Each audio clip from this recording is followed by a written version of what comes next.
is cheesy. The plot is stupid. I'm sorry, the plot is bad. That's a little opening.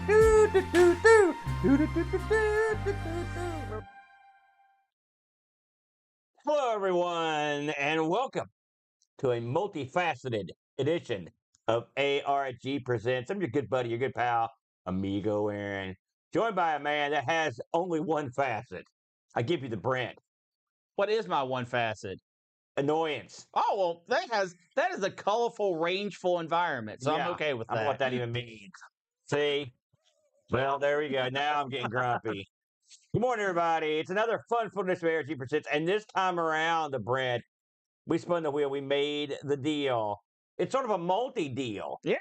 Because this week on the show, we'll be looking at multi-genre games. Yes. Now, I'm going to tell you right up front, Yeah. I couldn't even think of a name for this episode. Because when you say multi-genre games, Yeah. I don't know what that means. Oh, I mean, I think I do, but I don't. Then you've got games with multiple play elements would be, but that name's not that good.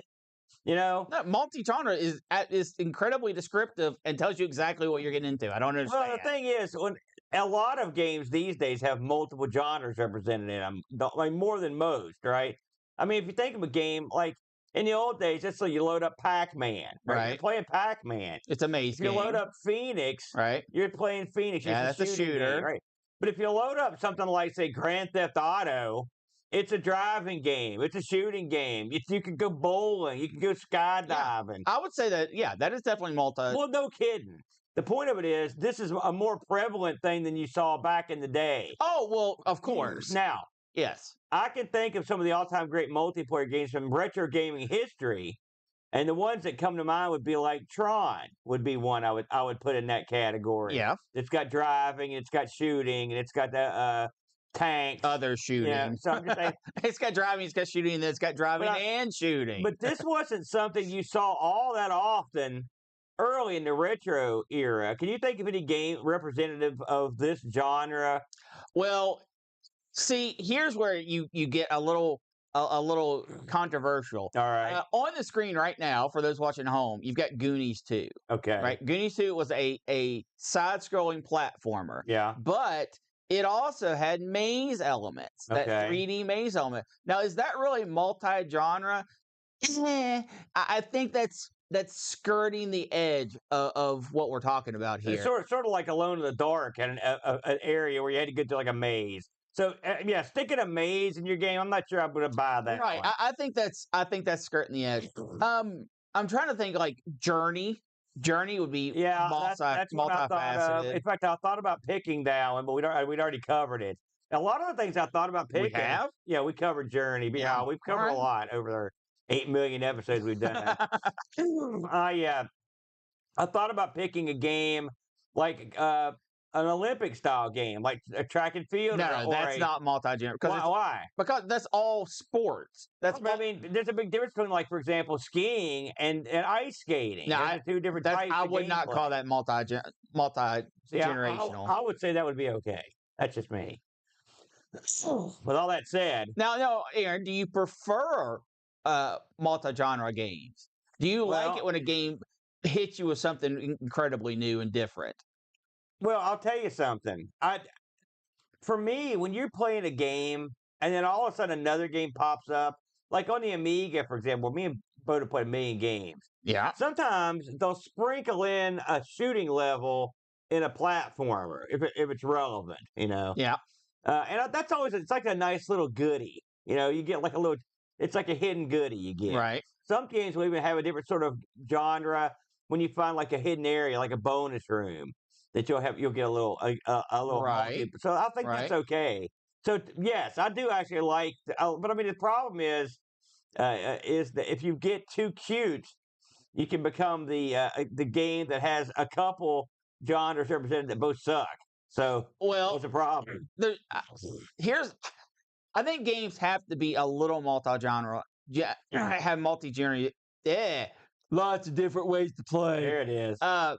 But here's the problem. Sometimes you're playing a game, and when you get to the different section, it sucks so bad that you don't want to continue. Or the opposite could happen. It's so good, you wish the game was just more of this, and it actually brings down the quality of the main meat of the game. Yeah. And I think that's a dangerous road to travel because you can really screw up the flow of a game by that sort of uh, uh, contradicting ideas. You know, along those lines, if you ever play, every once in a while you'll be playing like a graphical adventure game, you know, like point and click, and all of a sudden they put like an arcade element style game in the middle of that. That's something that, because you're not, And you and the thing never is, if get you can't past get it. past it, you're boned, Yep. and you didn't sign on for that. You Yep. don't like that element of the game, you know, and That so absolutely happens. so that's something else. So yeah, it is you're walking a tightrope there when you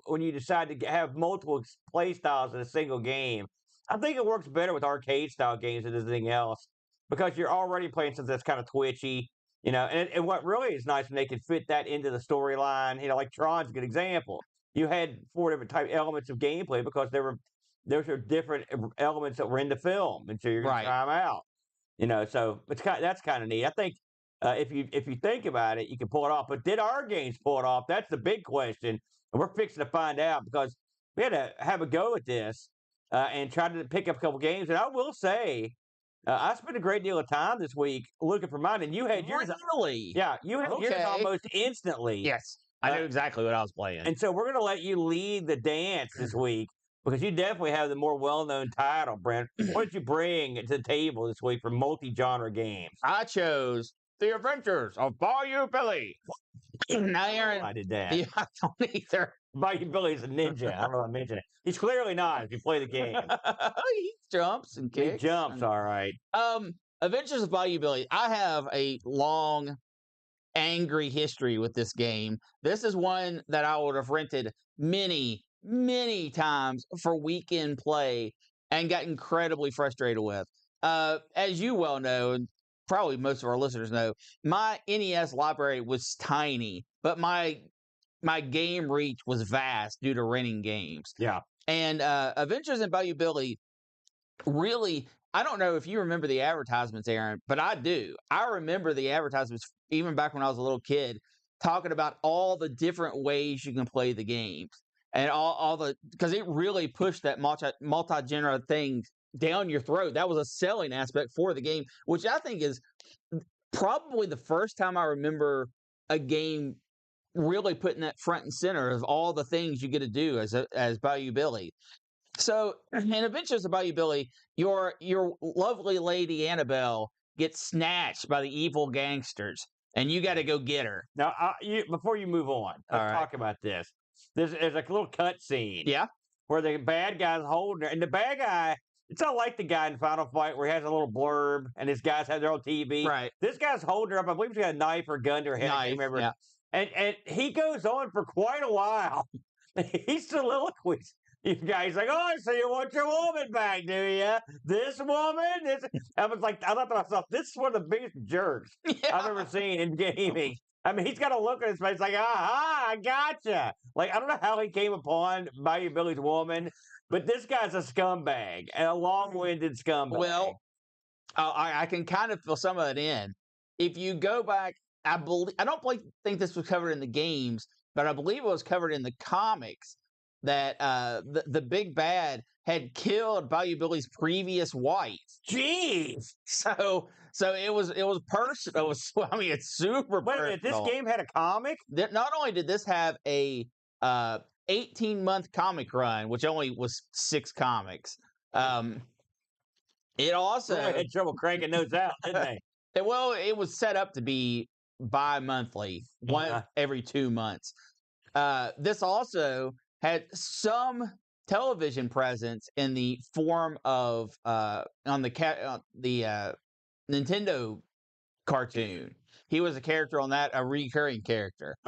So in Adventures of Bayou Billy, you got to go get back your woman, and of course, the only way to start that when your name is Bayou Billy is deep in the swamp. Yeah, and that is where you take on your side-scrolling action Final Fight style game. And most people will never get past this.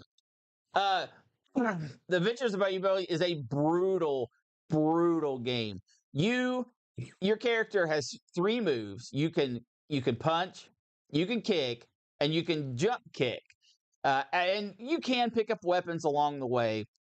But when you're in the bayou, it's not necessarily the men that are the problem. It's the huge honking alligators the game forces you to defeat before you can continue on the swamp. And these alligators hit for massive, massive damage. If you don't have a weapon going in, you're pretty much screwed. I don't agree with you though. The men are something to contend with. It's Oh, you don't no, just they're breeze not through easy. them. No, right. I agree. It's like every guy's an end boss. He's got like 1,000 hit points. But if you can, Aaron, if you can make it out of the swamp, you get to go to the shooting section. And this is the big selling point.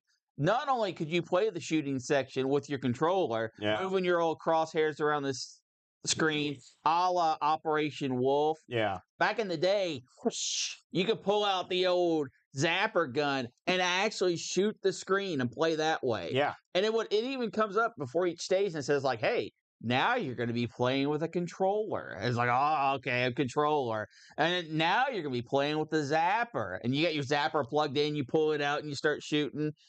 And if the shooting sections are by far the easiest parts of this game. That's not to say that they're easy, but they're the easiest parts. I back in the day, I had a zapper, but I typically didn't play with the zapper because I found it easier to do with a controller. It's not as much fun, but it's easier. And after that, you go to the driving sections of the game where you're driving your Jeep and they're attacking you with dynamite, and they're hitting you with dynamite. They're driving Jeeps into you. Air assaults as planes go down and strafe as you're driving. The bad guy has a lot of resources. He really does. He's got everything. He even trained gators to kill you. So, if you manage to get back to the driving section, those are the 3 sections of the game. You'll go back to some fighting, some more shooting until you eventually get through the game. I believe Bayou Billy is 8 stages. But the multi-genre part of the game is incredible. It uses all the different gameplay elements to great effect. They all feel very, very different. You're not going to mistake the driving scene for the shooting scene or the fighting scenes. It's all very well split up, and it does seem to flow into each other very well. The settings, because you start in the bayou, but you go all the way into the city. And you're driving through I said outback, but it's not. It's I don't know what the Delta swamp. Okay, sure, we'll go with that. Yeah. But it takes you to a bayou. That's in the south, brother. It takes you through a lot of environments, so it switches it up really well for that. You do tend to fight the same 4 or 5 sprites over and over, so that kind of sucks. I like when you had to fight the guy. There's a guy that comes out, or there's multiple guys that are like in full scuba gear. Yes. Can you imagine trying to fight a sucker? Listen, we've got to kill Bayou Billy. Let's sneak up in the underwater, and then we'll start wailing on with our flippers and our snorkel. Can you imagine trying to breathe and trying to see up that mask as you're fighting the guy? Because you're not underwater. No, you're out by this point. No, the enemies that will come out carrying rocks. That's my favorite bad guy, who walks on the screen, boulder overhead, walking towards you. They'll walk around. If they're not near you, they'll just keep holding it. It's not like it's not like the guys in Double Dragon, which they just said, "Screw it, you're out." Yeah, these guys and they'll pick the rocks back up. Yes, absolutely. You've got boulders, sticks. That's another classic weapon in this game. Oh yeah. But you also can get in the fighting sections a gun, and the gun is brutal. And if you get shot by the gun, it's not instant death, but you're gonna die. You can pick up things like bulletproof vests. The enemies can wear bulletproof vests, and somehow when you shoot them, the bulletproof vest flies off of them, and you can go pick it up. It's multi-use bulletproof vesting. The game, for me, it's a classic. This is because it's part of my childhood, so I have a special connection to it. But there's something we have to mention, Aaron. Uh-huh. Most people think, and I would agree, Adventures in Bayou Billy, too hard. Yeah, Too boy, most hard. people might think that, huh? Yes. And in fact, in the reviews that people gave back in the day in the magazines, this game reviewed incredibly poorly Yep. because it was too hard. Yes. But it didn't always have to be that way, Aaron. Because over in Japan, this wasn't Adventures in Bayou Billy. Yeah. This was Mad City. Because they didn't have bayous in Japan. That's one probably reason. true. And Mad City, unlike what most people think, like, oh, when a game comes from Japan, they have to Americanify it and make it all weak and easy. Yeah. No, not this time. The game started in Japan as Mad City, and it was a much, much easier game. How much easier? The bad guys had half the amount of health. That's easier. They did half amount of damage. On the driving sections, the roads were almost double the size. Because if you wreck at all, you get no health in the driving sections. Now you have to maintain your fuel by picking up fuel pickups, or you'll lose. Yeah. But if you hit anything, instant death. It's just over. Yeah. So in the Japanese version, it's not like that. You have a health bar. You can hit multiple things. The road is wider, so it's less curvy. Every aspect about it was easier. And there's more changes than that. And this completely going off the tradition. Annabelle in the Japanese version is more clothed. She's wearing a dress instead of. She's wearing like cutoff jeans and a tank top. She's wearing Daisy Dukes and a looks good. tank top that. in the U.S. version. It makes sense too because she's in the bayou. That's what all of them down there. That's the way they dress. Leeches. Just like none of us wear shoes. It's the exact same thing. And she's like that in all the scenes because a lot of the scenes she's being like, she's got her arms tied up above her head and whatnot. There's one now if you're watching. So that's a complete departure over what usually happens. The Japanese bad guys, he looked like the bad guy in this. He does. Okay, that's great. Well, see, they kept him. He's one of the better choices they made. Also, you have actual different levels. You still have the same stages, but in the American version, like the bayou is very wet. There's tons of places where you've got little docks. In real life, too. Yeah. But in the Japanese version of the game, you had very little water parts of the stages, which means way less crocodiles. Yeah. Which makes it easier. What else has changed? They got gators in the bayou, not crocodiles. Well, they're crocodiles in the game. Africa. Well, they're crocodiles in the game. I can't help that. Your vehicle in the driving sections is actually wider in the U.S. version. So not only are the roads more narrow, the vehicle is actually wider.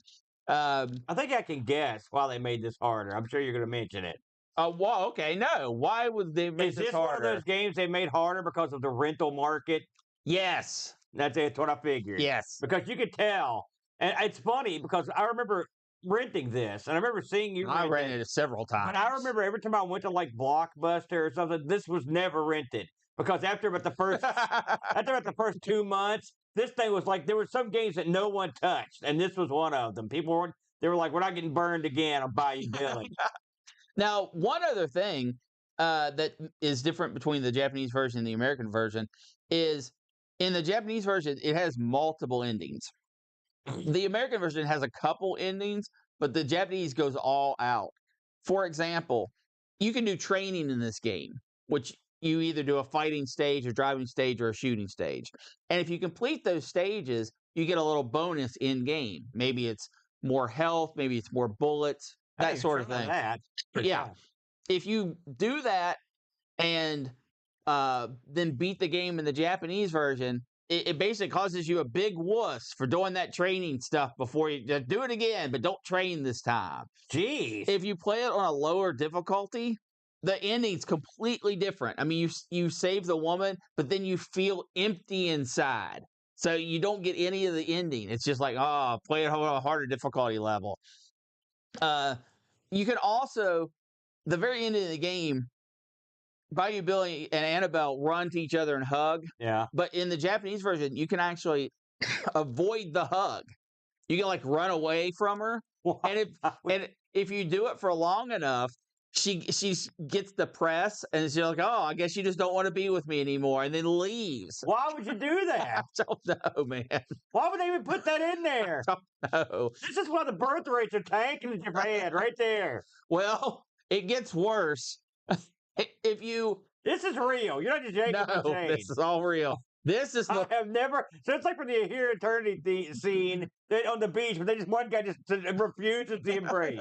It's the Bayou version. Okay, go ahead. well. Here's the worst one. That's worse. Oh no, this one's way You become worse. shooter. Well, the other ending is if you run up and you hug each other and you press it's up and a button, up and select on your controller. The scene plays out the exact same, but it changes the words. And let me read to you what happens just to set up the scene a little bit. This is just a box with Bayou Billy on one side and Annabelle on the other side, and they're talking. All right. And she says, Thanks, Billy. Are you all right, Annabelle? That's Bob's response. I don't know what's going to happen to me, but I feel relieved now. You can always count on me. Now, how about a kiss? This is Bayou Billy. Yeah. No way. Not here. Look, there's people watching. Bayou Billy's response, nah, it'll be fine. Just a quickie. Come on. Yeah.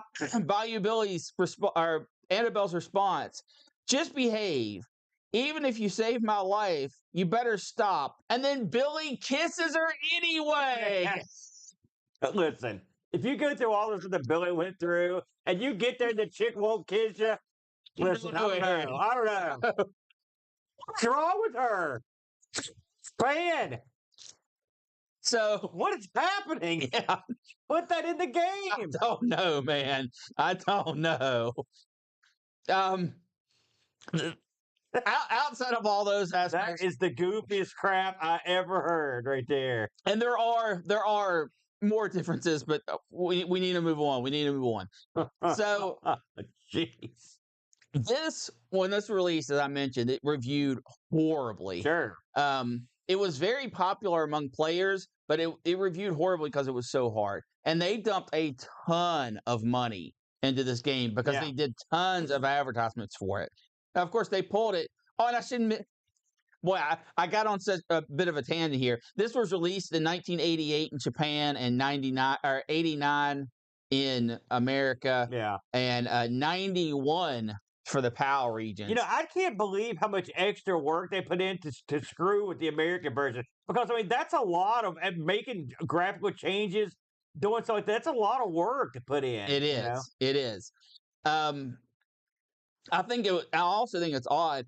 Released in Japan 88 and 91 in the PAL. It took 3 years. Now, which version did the PAL people get? I am not 100% sure, but I would assume the North American release. Do people in Europe know what a bayou is? Well, I mean, I don't think they do. but they do. I'm sure they have You barely know. I'm sure they have similar land structures over there. So, what did this mean for the Adventures of Bayou Billy? Well, not good. I think they expected this to do a lot more. I think that's why they set up the comic release and had him on the cartoon show and that stuff. And it unfortunately did not pan out well for them. Since then, this is kind of a cult classic, sort of like your Ninja Gaiden or your Castlevanias types. People come back and play this for its difficulty rather than avoid it because of the difficulty. However, I want to know your opinion on the game, Aaron. What did you think of the Adventures of Bayou Billy? I'm going to give you a full review of all the aspects of Bayou Billy that I played. Okay. So, I went Did out you get in the off the bayou. menu? I went out in the bayou, and then a guy came at me. I'm like, okay, here we go. And I punched him, and I kicked him, and I punched him some more, and I kicked him some more. And as I was punching and kicking the very first guy, I remembered, oh yes, Oh, yes, it's Bayou Billy, where everything is impossible. And then two guys came out, and I knew I was screwed. But I kept going because here's the funny thing: when you first announced this, I remember this had light gun elements, Yes. and I was like, in fact, I even told you like, oh yeah, remember when you Mhm. mentioned, I was like, oh, okay, yeah, yeah, and I was like, I'm going to get my NES out, and I've got a light gun. I'm going to get it put it to my TV. And then but I was like, I'm gonna give this a whirl. And the second I tried, I was like, I'm not doing any of that because I'm not getting to the parts where you can use the light gun. I had no cheats, so Oh, there are no it was cheats. all me. Yeah. And when it's all me, I'm screwed. Your guy has not enough fighting moves. The other guys are way tougher, and you think to yourself, "Oh, look, they've dropped that stick." Never been so happy to pick up a stick. The stick doesn't help. You can pound, The stick helps. pound them with a stick. Oh, it's like a pool cue or something. And then they just eventually they're going to hit you, and you're going to drop the stick, and they're going to beat you with that stick. You're better off just throwing the stick off the screen. The alligators that come up, they're way tougher than the dudes. Oh yeah. And they hide in the water, and they go like, Yeah. bite. They try to bite you. It's like 2-frame like they animation. scream bite, as I recall. This also talks. She didn't mention that. Yeah, Adventures of Bayou Billy. You're right. I remember when you rented this, I thought to myself, this here could have been an interesting game, but they ruined it. Ruined it. You fight the same guys over and over, and the walk around and beat stuff up levels I kind of like what they do with the backgrounds. They do look like the bayou. Yeah. The graphics on this are incredible. If you ever go to like the bayou, it's like a big swamp with like and tons of trees and vines and stuff, and the water ranges from like sort of deep to like you wade around in it deep. So they got that part right, and the little docks, and you walk into the water. It's just the gameplay is this right here is one of the dumbest things I've ever heard. And when I talked to Boat, because Boat was all over this to review it, and I said Boat because Boat had mentioned something about it. I was like, well, I'm glad it wasn't just me. And Boat told me about the Japanese version, which it's very it's famous. leagues and leagues and leagues and leagues better than this. Well, it's easier. I mean, no, it's normal. This is not normal. You're right. I'm not debating. I guess my conclusion on this is they blew it. This is a very Amiga-like learning curve. Did you get off the first stage? One time. I got off of it one time. And let me tell you something. I had time to kill this week because I blew through my game. I'm like, okay, I knew what your game was going to be after the first go. And I tried. And I always wanted to like this game. And I remember even when I saw it for rent, I thought to myself, this game was a really good game, but it's not a good game. That's why no one rented it. It's too freaking hard. And they let those elements of stupidity because of the rental market where they're all worried that no one would rent their game over and over. It happened. They got what they wanted. No one rented this game. A huge, huge screw up. Well, the idea was they didn't want someone to rent the game and beat it. They wanted them to rent the game and then go buy it. No one beat this game on their first rental. I can tell you that right now. I'll have to say I was able to get to the driving stages, and much like in my youth, the driving stages continuously kicked my butt. Well, they're also dumb. They're incredibly hard. I think I'm trying to remember how I never beat this as a kid. And that's saying something for you. You beat almost everything. I beat almost everything I rented, but I never beat this as a kid. I'm trying to think if I made it past the second driving stage as a kid, and I cannot remember.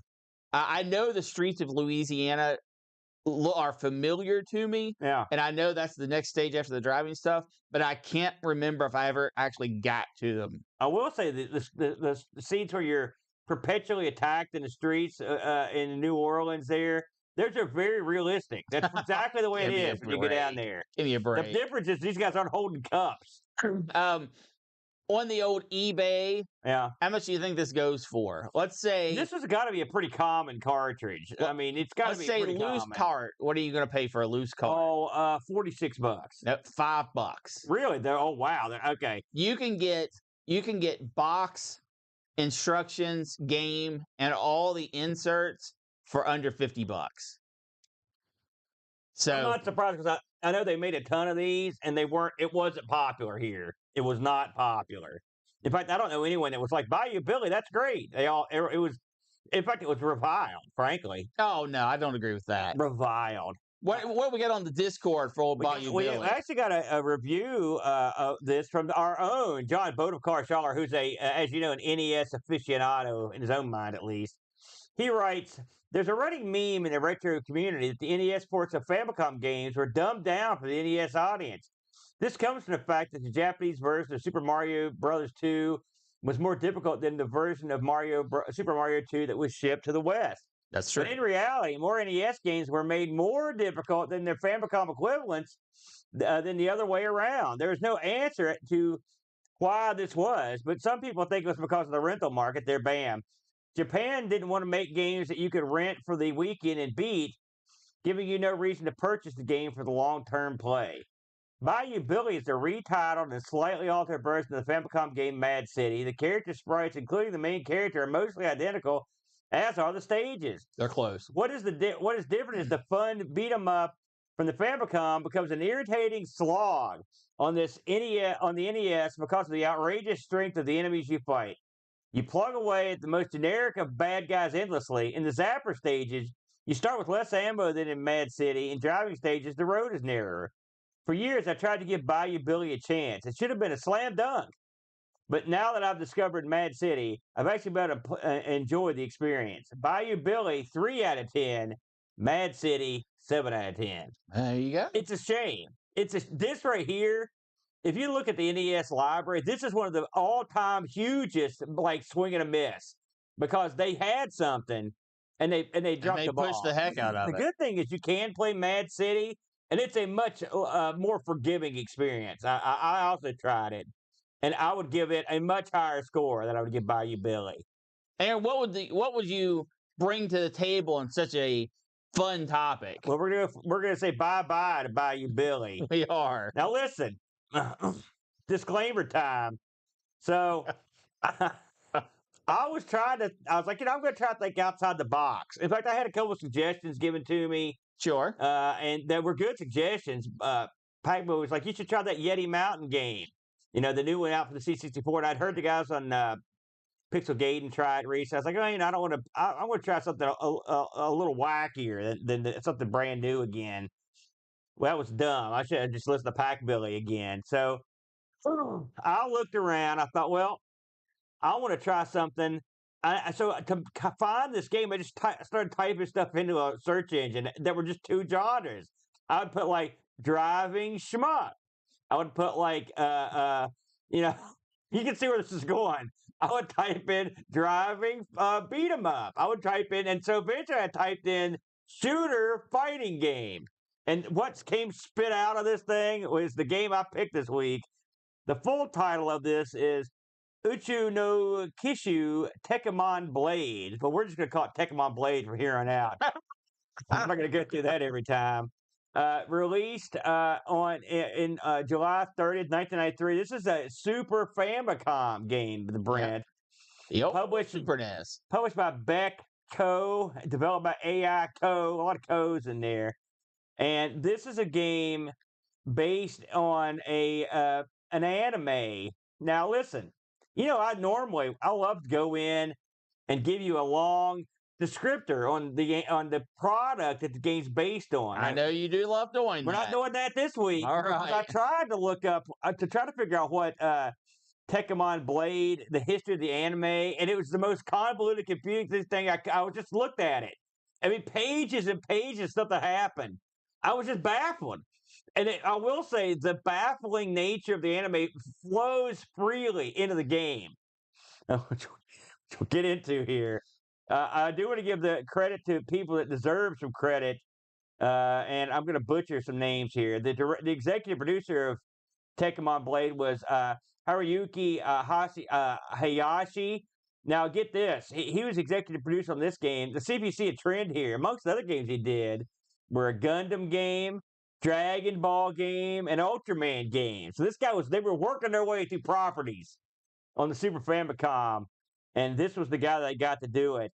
The game starts out with a lot of reading. No, it doesn't. It starts out with a lot of skipping. Yeah, well, Yeah, I mean, yeah.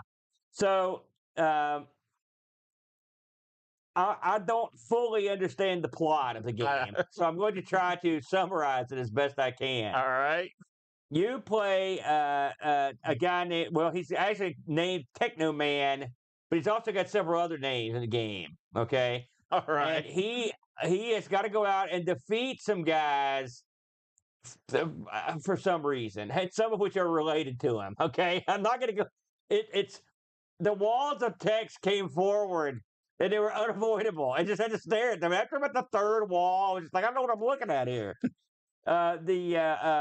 But when you boil the game down, and this is why I picked it for this, this game is a combination shooter ish and fighting game ish. Okay, That's a true statement. that's a true statement. So you play a guy in power armor. Yep. Okay. His power armor gives him certain advantages, as you can imagine. He can fly through space, for example. He's got a space bow staff or baton, or I don't know what you would call this thing. Stick. It's a stick, but it's a metal stick. And when you're in the shooting stages, you actually have two different opportunities to use it. You can throw it, Yep. and you can just swing it and like wail on Half suckers. swing. Right. Because he never actually extends the stick. Well, You know, he's like, well, no, he swings it in a little like flash, the little, like he whacks a sucker. Right, but don't think like poke, like extend a bow staff type thing. Yeah, no, he doesn't. It's real tight. And one thing you'll notice that when he throws it, like it's gone for a while, and it will get back to you. Yeah, But it boomerangs. But boomerangs, but it's not like say you're playing like Raiden or something where you just shoot. It doesn't. It's not the equivalent. Oh no, shooting. there's no rapid fire. No, it's in fact, what's the opposite of rapid fire? Throwing a stick in space. That's what it is. You can have one stick on screen at a time. Yeah, exactly. So these shooting stages are they're different in the fact that you have you're not just out in space. You're moving to the side.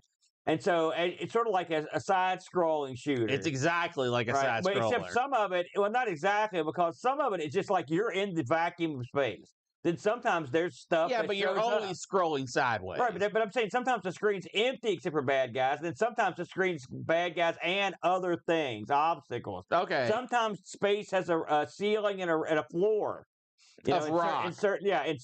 So if you're like inside of a planet or something. So this game reminds me a lot of of something like you'd play on the Amiga, where they just like took some random like insect-like stuff and said, "Here you go, fight this." So you fight these weird-looking and I don't know if this stuff's from the anime. I mean, I don't know, but you fight like tadpole creatures and weird like blowfish. And like other assorted like metal things will show up, and sometimes these things explode into bullets. Sometimes they shoot bullets. Sometimes they just run into you. All right. As you go through the game, you'll also pick up a couple types of power-ups. And don't get excited. No. The power-ups are limited to, so you can get like a green one gives you extra health. Yep. And the blue one gives you the ability to be indestructible for a slight amount of time. Yep. You can just like ramrod stuff. There's also a red one. I'm trying to think what the red one even does. I don't know if it does more. It does something, but I don't remember what it is. I don't know if I ever saw the red one. That's the thing. Oh, I think red one gives you the screen explosion. No, that's yellow. Okay, I don't remember. Maybe the red one gives you more damage. The reason we don't know is because they don't show up all the time, and you have to kill enemies to get a wave of enemies. Well, I mean, that's not right. These power-ups show. No, what you said's fine. Okay. What I said was not right. I want to give you the business. These power-ups show up every time in the exact same space. Yes. But if you don't kill the guy that was in the spot that they're at, you don't get them. Yeah. If you memorize the levels, you can I mean, again, these power-ups are practically nothing. The health one's important. Yes. Because you need health, but that's it. And then you also have a case if you've picked up the yellow one, you can make the screen explode, kill everything. Yes. But again, these things rarely come out. So that's the first part of the game. Now, every round is exactly the same way, pretty much. You have a conversation, you go into space, you fight, you go down the line and have a space battle, in space. And then eventually you'll come across another guy. And he'll be floating there. He's like, "Hey, you. You know, Get into my car. I'm going to get you. You're bad, and your guy gives them the business. They cut promos on each other while they're floating. And what I like about this is they're like, oh yeah, let's settle this down there. And then they both willingly fly to the battle area. And this is where you go into your fighting game. Now, Brent, as you know, I consider myself something of a fighting game aficionado. I'm not saying I'm the best at fighting games, but I've played a lot of them, and we have with various degrees of success. Sure. This is a fighting portion of this game that the screen zooms in. So now you're a full-size fighting guy. Okay, you're the robot. Yeah, your sprite's definitely bigger. Normally, you're fighting other robots, you know, but not always. Every once in a while. And so, it's just like a traditional fighting game. There's a health bar at the top and rounds. And a timer for some reason. And the timer hates you. Let's get that out of the way. And you've got your sword, and whoever you're fighting has whatever weapon they've got. Usually they've got a sword, but sometimes they've got like this guy. An axe or yeah. So then you have the fighting game. Now the fighting game, for whatever reason, it only has a couple buttons. Like they decided not to use correct me if I'm wrong, but the Super Famicom had a glorious amount of buttons. 6 buttons. Right. 4 on the face, 2 shoulders. But this game went the other buttons for 2 buttons. This is traditional fighting game. You can block, and you can kick, and you can sword. And then presumably there are maneuvers you can do to do special things. I looked. I couldn't get any to work. I could get 0 special effects off. Now you think to yourself, well, it's a fighting game. You don't have any special moves. How's that going to go? Well, I'll tell you how it goes. It's slow, real slow, and the timer. Like here's something about the game that I find interesting. If the timer runs out, no matter how much energy you've got versus your opponent, you lose. So you could have been wailing on this guy. He's done like 1 sliver, you still lose, and then he gets up, goes like, "Ha ha!" And you're a geek. I got you. It's like, no, you didn't. Now I developed a cunning, effective fighting system here. I'm going to guess it's just similar to mine. And here was what it was. Put the guy in the corner and just wail on him till he dies. That's what I did. Mine was very similar. Put him in the corner and then poke him at range continuously. Well, my thing was kicking leg, poking chest. But usually I was just hitting both buttons as fast as I could. And I went through, I don't know how far you went into this game. I mean, I think went like to the 3 or so. The first 5 levels. Oh, I don't know if I can stomach it. Yeah. No. I mean, you're right. And I got pretty far without even having to continue. Yeah. But the fighting and the shooting parts get kind of tough. That's where I have trouble. But the fighting thing, they talk a bunch of smack, and you go in there and light them up. And sometimes and this is where more dialogue occurred after the fight was over. Yeah. You know, and like I said, I hate to shortchange this game on its plot. But I'm not going there, man. And the thing is, I found an English translation, which is floating around out there. Yeah. So someone translated all this. I did not get to play this in English. War and Peace. Yeah. The amount of dialogue you'd have to know. So, but I did play through 5 levels. I will say there are 5 different guys you can fight, and I have read that if you beat this at certain levels, you can actually get to play these guys. But that's pretty much the way it goes. So let's get this straight. You've got the shoot up level, then you fight the boss, the end boss, then the guy shows up. I didn't talk about the end boss. Don't worry, I'll get into that. Yeah, there's end bosses too. And then after the end boss, the guy shows up, then you fight the guy, and then you start the next chapter with a big wall of text. This is how it goes. Now, let's get down to the nitty-gritty. I thought the game looked pretty good. It was okay. It wasn't anything spectacular, but it looked okay.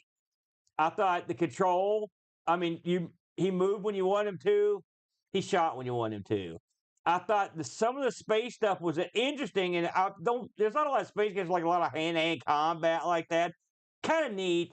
The problem is whenever you stop to do that, you take damage. You know, you've got a life bar. Oh, I should mention that when you're in space, whatever life you've got left with, that's what you start with in the fight. That's something else I found was unusual. You know, but once you continue, it doesn't matter. And overall, I thought the fighting part of this was, remember that FMW fighting game we played with the wrestlers? This was sort of similar to that, except that had wackier backgrounds and crazier wrestlers. This just had 2 weird mechs wailing each other looking like geeks. Even though it gave you the ability to disarm your opponent and you could be disarmed, that really didn't add much to the proceedings. And occasionally your weapon just whips back in, and you have it again. You can get disarmed real quick too. Very strange. So I guess what I'm saying is, what happens if you take a lackluster, no frills shooter, and then you staple a low end, no frills fighting into it? Then you've got Uchuu no Kishi Tekkaman Blade. Just to put this to bed, I did look at some reviews on this, and there were only a couple, and they weren't real kind to this game. This game has 7 stages in total. Then you're done. You can continue through all the way through it. I give you Tekkaman Blade. Brent, what was your thoughts on the old Blade? This is one of the worst games you've ever made me play. Well, no, that's not no, true. it is, because you're right. The controls are fine. Yeah. Right? The graphics, although underwhelming for Super Nintendo, are fine. Yeah. Everything's well defined. This game is so boring. It is, yeah. Oh, It is so boring. It is so formulaic. You go through your shooter section, right? You never get powered up. I mean, yeah, you can pick up the little extra gems, but they're one-time use. And you're throwing your stupid little staff. You're throwing your stupid, and that's all you're doing. It's pointy. And then it's not really a staff. And then you get to the boss of the shooting section, and it's 2 enemies that follow the same patterns over and over. They do vary these. Over and over. And then you beat that stage. Oh, I'm sorry. Then you go to the fighting section. Yeah. Where, you can disarm your opponent, and your opponent can disarm you. It doesn't matter. You're gonna back them into a corner, and you're gonna poke them with your stick. Unless you don't have it. And then if you don't have your stick, just wait for a few seconds, and your stick will magically reappear. Well, no, you can beat them without the stick. Well, you can, but it's not like you go and pick your stick back up. It just magically appears in your hand for some reason. Yeah. And then you go into the next stage, where you go through you're throwing your stick, you're trying to find something to make the game enjoyable, and then you get to the bosses, and it is a new graphic, but it's the exact same pattern again. Maybe this time the boss also shoots behind them, and on the 3rd stage the boss shoots up. It is so formulaic. I have no attachment to the anime.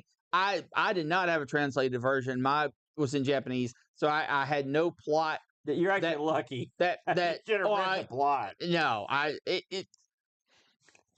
was so bored. I kept thinking that I didn't have all the buttons, like for the shooter and the fighting section. I was like, man, how do I pull out the gun? Right, so I went and I started looking. Yeah, I pulled up the manual, 2 buttons. Yeah, I went on YouTube. I was like, man, can I at least do something in the fighting game? No. I was looking for Street Fighter moves, looking for charge moves, looking for button hold moves. Nothing. It is just flat boring. And that is the biggest sin.